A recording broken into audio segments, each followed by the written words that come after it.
Hello dear students, कैसे हैं आप सब। आज लेक्चर नंबर 4 एटॉमिक स्ट्रक्चर का। तो आज इस लेक्चर में हम बात करेंगे दो टॉपिक्स की। एक है इलेक्ट्रोमैग्नेटिक वेव्स और दूसरा टॉपिक है प्लैंक्स क्वांटम थ्योरी। तो इलेक्ट्रोमैग्नेटिक वेव्स हमारे लिए समझना इसलिए इम्पोर्टेंट है क्योंकि आगे जो भी हम बोर्स एटॉमिक मॉडल पढ़ेंगे, हाइड्रोजन स्पेक्ट्रम पढ़ेंगे, उन सभी में इलेक्ट्रोमैग्नेटिक वेव्स की जानकारी है। तो पहली बात तो देखिए, आप एनर्जी को समझते हैं। Energy is transmitted from one body to other. तो एनर्जी जो ये एक बॉडी से दूसरी बॉडी में ट्रांसमिट हो रही है, वो किस फॉर्म में हो रही है? वेव्स के फॉर्म में। ठीक है, वेव्स के फॉर्म में ट्रांसमिट होती है। ट्रांसमिट मतलब एक बॉडी में से दूसरी बॉडी में ट्रांसफर होना।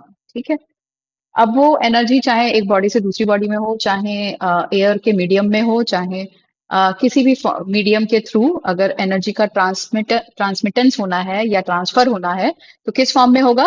वेव के फॉर्म में। ओके, तो उसी की बात हम अभी उन वेव्स की ही अभी हम बात कर रहे हैं। दूसरी बात है कि जो हम लोग वेव्स अभी यहाँ पढ़ेंगे एटॉमिक स्ट्रक्चर में, जो रेडिएशंस एटम रिलीज करते हैं या कोई सब्सटेंस रिलीज करता है, उसमें दो कंपोनेंट होते हैं। एक होता है इलेक्ट्रिक कंपोनेंट, एक होता है मैग्नेटिक कंपोनेंट। आपने पिछली वीडियोस में जब हमने डिस्कवरी ऑफ इलेक्ट्रॉन और प्रोटॉन की बात की थी, तो वहां हमने ये समझा था कि इलेक्ट्रॉन की डिस्कवरी हुई थी कैथोड रे के द्वारा, या कैथोड रे में जो पार्टिकल्स थे वो इलेक्ट्रॉन नाम दिया गया। तो कैथोड रे की प्रॉपर्टी भी हमने देखी थी कि उसमें इलेक्ट्रिक कंपोनेंट भी है और मैग्नेटिक कंपोनेंट भी है। जिससे कैसे प्रूव किया था कि इलेक्ट्रिक फील्ड में भी वो डिफ्लेक्शन शो कर रहा है और मैग्नेटिक फील्ड में भी डिफ्लेक्शन शो कर रही है वो रेडिएशन। तो इसीलिए हम ऐसी वेव्स को जिसमें इलेक्ट्रिक कंपोनेंट भी हो और मैग्नेटिक कंपोनेंट भी हो, उस वेव को हम कहते हैं इलेक्ट्रोमैग्नेटिक वेव। ओके, तो इतनी बात अगर आपको समझ में आ गई है कि कोई भी एनर्जी जो ट्रांसमिट होती है from one body to another, वो ट्रांसमिट होती है वेव के फॉर्म में। और जो एनर्जी है जिनकी हम एटॉमिक स्ट्रक्चर में बात कर रहे हैं, वो सारी एनर्जीज या रेडिएशंस, वो उनमें इलेक्ट्रिक कंपोनेंट भी है और मैग्नेटिक कंपोनेंट भी है, इसीलिए इन्हें हम कहेंगे इलेक्ट्रोमैग्नेटिक वेव। ठीक है, अब इन वेव्स में एक और स्पेशल बात है कि they do not need any medium of propagation. इन्हें कोई मीडियम नहीं चाहिए, इन्हें कोई ऐसा एयर या मीडियम, किसी वाटर का ऐसा मीडियम नहीं चाहिए। और जो अब हम इस मीडियम, मतलब ये सारी बातें हमने वेव के बारे में जान ली। अब वेव को हम समझें कैसे, या वेव को हम, अगर वेव को बहुत सारी रेडिएशन है, उनकी अलग अलग तरह की वेव्स हैं, उनको अगर हमें कंपेयर करना है तो उसके लिए कुछ पैरामीटर्स हैं। Okay, there are some terms और पैरामीटर्स विच डिस्क्राइब वेव्स, जो वेव को डिस्क्राइब करते हैं। तो उनमें से एक है वेवलेंथ। ये सारे पैरामीटर्स आपने साउंड चैप्टर में भी पढ़े हैं फिजिक्स में, और लाइट चैप्टर में भी पढ़े हैं फिजिक्स में। नहीं पढ़े हैं अगर अभी आपने कहीं भी, तो जरूर पढ़ेंगे। फिजिक्स में भी ये सब आएगा, क्योंकि वेव सब जगह सेम है। वेव नेचर जो है वो इन सभी पैरामीटर से ही डिस्क्राइब होती है। तो पहला पैरामीटर है वेव लेंथ। ठीक है, तो वेव लेंथ क्या है? देखिए, अगर अभी मैं आपको एक सिंपल से वेव का एक डायग्राम बनाऊं, जैसे ये एक रेडिएशन के लिए ग्राफ है। तो अगर वेव यहाँ से शुरू हो रही है, मान लीजिए इस तरह से, और ये ऐसे वेव ट्रैवल कर रही है, वेव का प्रोपोगेशन हो रहा है इस तरह से। ठीक है, अब इसमें जो ऊपर के पार्ट है ये, ठीक है, इन्हें कहेंगे ट्रफ्स। ठीक है, और जो नीचे जाता है उनको कहेंगे क्रस्ट। ठीक, अब वेवलेंथ क्या है? वेवलेंथ है distance between two consecutive troughs और टू कॉन्जिक्यूटिव क्रस्ट। कोई भी दो एडजेसेंट ट्रफ्स और क्रस्ट के बीच में जो डिफरेंस है, डिस्टेंस का जो डिस्टेंस है इन दोनों के बीच में किसी भी वेव के लिए, तो वो उसकी क्या कहलाती है? लैम्डा, यानी कि वेवलेंथ। उसे हम कहते हैं वेवलेंथ। ठीक है, ये बहुत इंपॉर्टेंट पैरामीटर है किसी भी वेव को समझने का। ये डिस्टेंस कुछ वेव में कम भी होती है, कुछ वेव में बहुत ज्यादा भी होती है। तो वेवलेंथ से ही पता चलता है कि कोई वेव की क्या प्रॉपर्टी है। वेव की जो डिस्क्रिप्शन है किसी भी वेव का, वो वेव लेंथ से ही पता चलता है। ठीक है, इसको लेमडा से डिनोट करते हैं, लेमडा से डिनोट करते हैं, लेमडा साइन से। और it is distance between two nearest crest और ट्रफ्स। और क्योंकि ये डिस्टेंस है तो इसकी यूनिट क्या है? मीटर्स। दूसरा टर्म आता है वेव नंबर। वेव नंबर जो है, वेवलेंथ का इनवर्स होता है, वेवलेंथ का 1/, होता है 1/, वेवलेंथ इज वेव नंबर। तो वेव नंबर और कुछ नहीं कि कितनी वेव्स कितने स्पेसिफिक डिस्टेंस से पास हो रही हैं, वो ही वेव नंबर होता है। ठीक है, इसे म्यू, ये न्यू सिंबल है और इसके ऊपर बार है, तो न्यू बार इसका सिंबल हो गया, और यूनिट हो गई इसकी मीटर -1। ठीक है, या पर मीटर। नेक्स्ट बहुत इंपॉर्टेंट है, जैसे वेवलेंथ इंपॉर्टेंट है वैसे ही एक फ्रीक्वेंसी भी एक इंपॉर्टेंट टर्मिनोलॉजी है वेव के लिए। फ्रीक्वेंसी का मतलब होता है, और फ्रीक्वेंसी को हम डिफाइन करते हैं कि इन टर्म्स ऑफ कि पर सेकंड कितनी वेव्स एक पॉइंट से पास हुई। ये जैसे अगर आपने यहाँ एक पॉइंट ये मान लिया, तो कितनी वेव्स इस पॉइंट से यहाँ से कितने एक सेकंड में कितनी वेव्स पास हुई। Okay, so that is called as frequency, number of waves passing through a point in 1 second. Okay, अब इसकी यूनिट होती है या तो, क्योंकि पर सेकंड हो सकता है क्योंकि एक सेकंड में हम मेजर करते हैं तो पर सेकंड भी यूनिट है, या फिर स्पेसिफिकली इसको बोलते हैं हर्ट्ज। हर्ट्ज भी एक फ्रीक्वेंसी की यूनिट है। नेक्स्ट पैरामीटर आता है टाइम पीरियड। टाइम पीरियड जो है वो फ्रीक्वेंसी का रिवर्स है, जैसे वेव नंबर लेमडा का रिवर्स है वैसे ही टाइम पीरियड फ्रीक्वेंसी का इनवर्स है। तो 1/, फ्रीक्वेंसी इज टाइम पीरियड। तो it is defined as time taken by wave to pass through one point. एक पॉइंट से पास होने के लिए कितना टाइम लग रहा है, वो टाइम पीरियड है। दूसरा है वेलोसिटी। अब वेलोसिटी को हम c से डिनोट करते हैं, small c। Velocity is distance covered by a wave in 1 second. पर सेकेंड कितनी डिस्टेंस कवर हुई उसे वेलोसिटी कहते हैं। और इसके लिए हमारे पास ये फॉर्मूला है, c is equal to nu lambda. Nu is frequency, lambda is wavelength. Last parameter इसका है एम्पलीट्यूड। एम्पलीट्यूड होती है कि कितनी किसी भी वेव के ट्रफ्स या क्रेस्ट की कितनी मैक्सिमम हाइट है। कुछ वेव ऐसे हो सकती हैं बड़ी, इस तरह से बड़ा ट्रफ और क्रस्ट होता है, तो इसका ये जो हाइट होती है इसी को कहते हैं एम्पलीट्यूड। एम्पलीट्यूड, ठीक है। तो ये जितनी हाइट जितनी भी होगी किसी भी स्पेसिफिक क्रस्ट की या ट्रफ की, उसे ही कहते हैं एम्पलीट्यूड। तो आई होप इलेक्ट्रोमैग्नेटिक वेव्स के बारे में ये पैरामीटर्स आपको समझ में आए होंगे। आगे बढ़ते हैं इलेक्ट्रोमैग्नेटिक स्पेक्ट्रम पे। देखिए, energy is a mixture of many waves. अगर आप कोई भी एक सोर्स ऑफ एनर्जी देखते हैं, चाहे आप ट्यूबलाइट की एनर्जी देखें, चाहे आप किसी जो फ्लेम की एनर्जी आप जो उससे रिलीज हो रही है, वो सभी एनर्जी कैसी है, एक मिक्सचर है, बहुत सारी वेव्स का मिक्सचर है, बहुत सारी रेडिएशंस का मिक्सचर है। अगर उन रेडिएशन को उनकी वेवलेंथ के हिसाब से सेग्रीगेट करें, सेग्रीगेट मतलब अलग अलग कर दें, छांट दें, है ना। उन अभी क्या है, मिक्सचर है कि बहुत सारी वेवलेंथ की रेडिएशन एक साथ मिक्स है। आपसे क्या कहा जाए कि भाई रेडिएशन को अरेंज करो in terms of decreasing order of wavelength. Okay, decreasing order of wave, increasing order of wavelength में अगर आप उसे अरेंज करो तो क्या होगा कि पूरा जो इलेक्ट्रोमैग्नेटिक वेव है वो एक स्पेक्ट्रम के फॉर्म में सेपरेट हो जाएगा। स्पेक्ट्रम होता क्या है, स्पेक्ट्रम यही होता है, स्पेक्ट्रम होता है कि डिफरेंट एनर्जीज को उनको सेपरेट कर दिया, डिफरेंट वेव्स को उनकी वेवलेंथ के हिसाब से सेपरेट करना ही स्पेक्ट्रम होता है।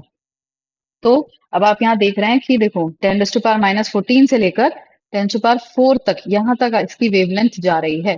तो वेवलेंथ ये सब मीटर्स में दे रखी है, ये मीटर आप वेवलेंथ देखिए, इंक्रीजिंग ऑर्डर है। यहाँ सबसे छोटी वेवलेंथ हो गई गामा रेज की, 10⁻⁻14 से 10⁻⁻12 तक। फिर आया एक्स रेज का वेवलेंथ, मतलब ये अब ये एक्स रेज आई, यानी इन रेडिएशन की वेवलेंथ है 10⁻⁻12 से ऑलमोस्ट 10⁻⁻10 या 9 तक। फिर अल्ट्रा वायलेट आया, फिर बीच में ये जो है ये है 10⁻⁻8 टू 10⁻⁻6 तक जो वेवलेंथ है, ये विजिबल रेंज कहलाती है, ये विजिबल रेंज है। अब यही विजिबल रेंज में भी बहुत सारे मिक्सचर ऑफ रेडिएशन है, जिनको जिनको प्रिज्म से जब पास करते हैं तो वो विबग्योर में कन्वर्ट होता है, क्योंकि विजिबल है तो वो लाइट, वो रेडिएशन हमें दिखती है, हम देख सकते हैं। तो ये जो रेडिएशन है ये भी अपनी वेवलेंथ के हिसाब से अपने डिफरेंट कलर्स में सेपरेट हो जाती हैं। आप देख रहे हैं 400 से 700 के बीच में। तो इस तरह से ये स्पेक्ट्रम होता है। This is spectrum where any electromagnetic wave is separated according to their specific respective wavelength। तो चलिए, इतनी बात आई होगी समझ में, तो आगे बढ़ते हैं। इलेक्ट्रोमैग्नेटिक वेव में बस इतना ही जो नीट के लिए जरूरी है, वो बस इतना ही कि आपको पता होना चाहिए what are the parameters of electromagnetic waves.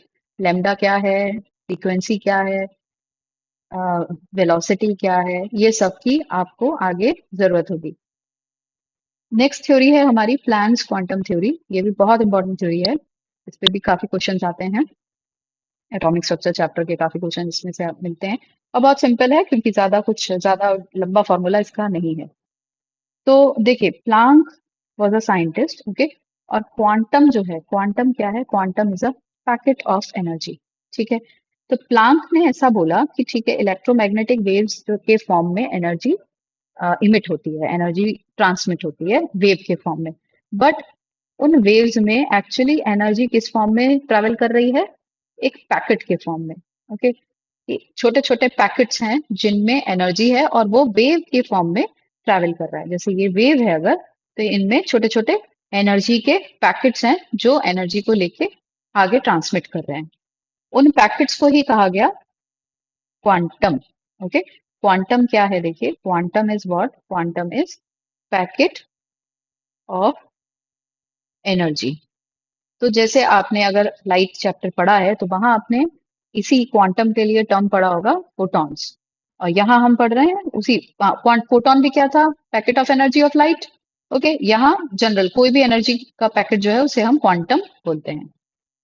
तो for calculating the energy of a quantum for a radiation, Planck's ने ये थ्योरी दिया कि अगर हमें उस क्वांटम की एनर्जी कैलकुलेट करनी है, तो प्लांक्स का कहना था कि the radiant energy emitted or absorbed by a body in the form of small discrete packet of energy, packets के फॉर्म में रिलीज होती है एनर्जी, ठीक है। अब लाइट के केस में हम पैकेट्स को कहते हैं फोटॉन्स, राइट। और दूसरी बात है, अब इनकी एनर्जी कैलकुलेट कैसे करनी है। तो after his all experiments and studies, Planck's ने बोला कि energy of each quantum is directly proportional to frequency of that radiation. अगर वेव है तो उसकी फ्रीक्वेंसी होगी, उसकी वेवलेंथ होगी। तो अगर फ्रीक्वेंसी जो एनर्जी है उस रेडिएशन की, वो उसकी फ्रीक्वेंसी से डायरेक्टली प्रोपोर्शनल है। E is directly proportional to nu, ठीक है। अब ये प्रोपोर्शनलिटी कांस्टेंट हटाने के लिए एक कांस्टेंट यहाँ प्लेस किया, h। h है, h is known as Planck's constant, और उसकी वैल्यू होती है 6.626 into 10⁻⁻37 किलो जूल सेकेंड, या 6.626 into 10⁻⁻34 joule second, okay. E is equal to h nu. एक तो ये रिलेशनशिप हुआ। अब क्योंकि हमें पता है वेव, जो हमने अभी इससे पहले वेव के पैरामीटर्स पढ़े, हमें पता है nu is equal to c by lambda, nu is equal to c by lambda. तो अगर ये न्यू की वैल्यू हमने यहाँ रख दी, तो हमारा ये फॉर्मूला बनता है, यानी हम लेमडा से भी इसको एनर्जी को कैलकुलेट कर सकते हैं। E is equal to h c by lambda, h c by lambda. This is the energy by this is the equation by which we can calculate the energy. So in a way, energy is directly proportional to frequency as well as energy is inversely proportional to wavelength. तो ये एक relationship, दो relationship दिए किसने, Planck's quantum theory में। अब ये सब तो एक फोटोन के लिए, सॉरी, या एक क्वांटम के लिए ये एनर्जी होगी। अगर एक से ज्यादा क्वांटम है, मान लो n नंबर ऑफ क्वांटम है, क्वांटम हमेशा इंटीजर ही होंगे, फुल पैकेट ही होता है, कभी कोई फ्रैक्शन में नहीं हो सकता, तो एन की वैल्यू हमेशा इंटीजर होगी। तो अगर हमें total energy of some n number of quantum निकालना है, तो बस हमें इसे एन से मल्टीप्लाई करना है। तो it will be is equal to n h nu, या फिर is equal to n h c by lambda. All right, तो this is a simple theory here. अब इस थ्योरी पे अगर हम कुछ क्वेश्चंस कर लें, कुछ न्यूमेरिकल्स कर लें, तो this theory will be even more clear to you. That's my intention here to bring these questions to you, कि यहाँ पे थोड़े से क्वेश्चंस आपको करा दूं। Calculate the frequency and energy, यहाँ पे आपको फ्रीक्वेंसी कैलकुलेट करनी है और एनर्जी कैलकुलेट करनी है, और दिया क्या है आपको, वेवलेंथ भी रखी है, ठीक है। तो एनर्जी का आपको फॉर्मूला पता है, E is equal to h nu, ठीक है। बट न्यू हमें नहीं पता, तो पहले तो हमें न्यू कैलकुलेट करना है, और न्यू हमें पता है, nu is equal to c by lambda. तो सी हमें पता है, सी इज स्पीड ऑफ लाइट।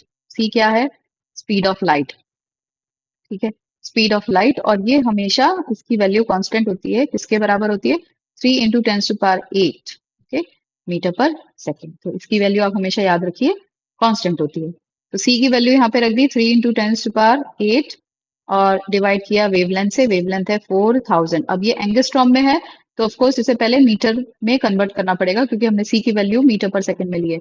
तो एंगस्ट्रॉम से मीटर में कन्वर्ट करने के लिए 10 दिस 10, ओके, -10। ऑल राइट, बस इसे सॉल्व करेंगे तो न्यू की वैल्यू आ जाएगी, न्यू की वैल्यू, ठीक है। अब ई कहाँ से लाना है, ई आपको यहाँ से, बस ई के लिए एच की वैल्यू रखिए, एनर्जी के लिए 6.626 इंटू 10 -34 मल्टीप्लाइड बाय न्यू की वैल्यू, न्यू है आपका ये जो आपने अभी कैलकुलेट किया, 3 इंटू 10⁸ बाय 4000 इंटू 10⁻⁻10। इसको अगर आप सॉल्व करेंगे तो आपकी एनर्जी की वैल्यू आएगी जूल्स में, और ये आएगा आपका हर्ट्ज में। तो आंसर मैं नहीं बता रही हूँ, ये आप खुद इसको कैलकुलेट करिएगा, कैलकुलेटर से बिल्कुल नहीं करना है, आपको अपनी कैलकुलेशन स्किल बढ़ानी है, क्योंकि नीट के एग्जाम में या जेई के एग्जाम में कैलकुलेटर नहीं मिलता है, अलाउड नहीं होता है। ऑल राइट, चलिए आगे बढ़ते हैं। नेक्स्ट क्वेश्चन, एक और क्वेश्चन है यहाँ पे, which value is closest to the wavelength, यहाँ आपको वेवलेंथ निकालनी है in meters of quantum of light with frequency this, frequency दे रखी है, वेवलेंथ निकालनी है। तो सिंपली कौन सा फॉर्मूला लगेगा, सिंपली आपका लगेगा ये है C is equal to nu lambda, ठीक है। तो वेवलेंथ फाइंड करनी है तो C lambda is equal to C by nu. तो C तो आपको पता ही है, कांस्टेंट है, 3 इंटू 10⁸, और ये मीटर पर सेकेंड में होता है, और आपका फ्रीक्वेंसी कितना है, 8 इंटू 10⁻15, ठीक है, पर सेकेंड। ओके, तो अब बस इसे सॉल्व कर लेंगे तो आपकी वैल्यू आ जाएगी किसकी, wavelength. Next question, the energy of 1 mole of photons, 1 mole of photons, ये माइंड करना है हमको इस बात को, ऑफ रेडिएशन हैविंग फ्रीक्वेंसी, इतनी फ्रीक्वेंसी है, ठीक है। तो 1 मोल ऑफ फोटॉन की रेडिएशन की एनर्जी कितनी होगी, ये आपको पूछा है। तो फ्रीक्वेंसी दे रखी है, एनर्जी पूछी है, energy is equal to n h nu, okay. अगर हमें टोटल एन नंबर की बात करनी है तो एन नंबर ऑफ क्वांटम्स की, तो एन यहाँ पे क्या है, 1 मोल पार्टिकल है, तो 1 मोल पार्टिकल के लिए 1 मोल पार्टिकल जो सब्सटेंस होता है, कोई भी पार्टिकल होता है, उसमें कितने पार्टिकल होते हैं, एवोगैड्रो नंबर जितने। तो यहाँ पे एन की वैल्यू कितनी हो गई, 6.022 इंटू 10⁻23, ठीक है। कितने फोटोन हो गए, 6.022 इंटू 10⁻23, बस इसकी वैल्यू रखेंगे यहाँ पे 23, एच की वैल्यू रखेंगे 6.626 इंटू 10⁻⁻34, और न्यू की वैल्यू रखेंगे, न्यू कितना दिया है, 5.01 इंटू 10⁻14, ओके। अब इससे जो भी वैल्यू आएगी वो जूल्स में आएगी। अब देखिए इतनी लंबी कैलकुलेशन देखिए घबराना नहीं है, स्पेशली नीट वालों को बिल्कुल घबराना नहीं है, क्योंकि आप लोग सिंप्लीफाई कर सकते हैं कैलकुलेशन को। कैसे, जैसे अब ये 5.01 है, इसको आप 5 ही मानिए, ओके, क्योंकि इतना अप्रॉक्स लेने से आपका फाइनल आंसर में बहुत ज्यादा फर्क नहीं आएगा। इसको आप 6.626 की जगह आप सिंपली 6.3 ले सकते हैं, 6.63 या 6.6 भी लोगे तो भी कोई दिक्कत नहीं है। और यहाँ इसको आप पूरा इसको कैलकुलेट करने की जगह 6 कर लो, तो बस इसको अगर आप इस तरह सॉल्व करोगे तो आपके लिए कैलकुलेशन थोड़ा सिंपल हो जाएगी। तो अभी मैं आंसर नहीं दे रही हूँ इसका, इसके आंसर्स मैं आपको नेक्स्ट वीडियो में बताऊंगी, तब तक आप खुद इसे कैलकुलेट करिए, खुद क्वेश्चन एक बार खुद सॉल्व करिए, और फिर आप बताइए कि आपको कैसा कैसा कितना समझ में आ रहा है। कोई डाउट्स हैं, कुछ आपको पूछना है, तो डिस्क्रिप्शन में हमारा नंबर दिया हुआ है, हमारे व्हाट्सएप नंबर, टेलीग्राम लिंक वगैरह सब दिए हुए हैं, आप वहाँ हमें कांटेक्ट कर सकते हैं, या फिर आप कमेंट में भी अपने क्वेरीज पोस्ट कर सकते हैं। आज के लिए इतना ही, मिलते हैं नेक्स्ट वीडियो में। Thanks for watching.